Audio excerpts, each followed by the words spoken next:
2014 civil services పరీక్షా ఫలితాల్లో మహిళలు సత్తా చాటారు. తొలి 5 ర్యాంకుల్లో 4ంటిని దక్కించుకున్నారు.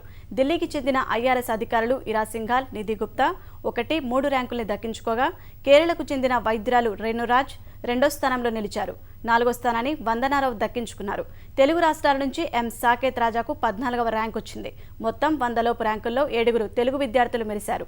గతేడాది డిసెంబర్లో జరిగిన సివిల్స్ మెయిన్ పరీక్షకు 16,286 మంది హాజరవగా అందులో 3,308 మంది వ్యక్తిత్వ పరీక్షకు ఉత్తీర్ణత సాధించారు. ముఖాముఖి పరీక్షలు నిర్వహించిన అధికారులు ఆ ప్రక్రియ ముగిసిన 4 రోజులకే ఫలితాలు ప్రకటించారు.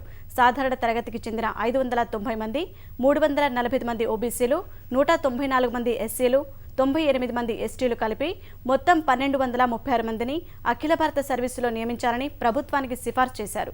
సివిల్స్ పరీక్షల ద్వారా 1,364 ఖాళీలు భర్తీ చేయాల్సి ఉన్నందున మరో 254 మందిని నిరీక్షణ జాబితాలో పెట్టారు.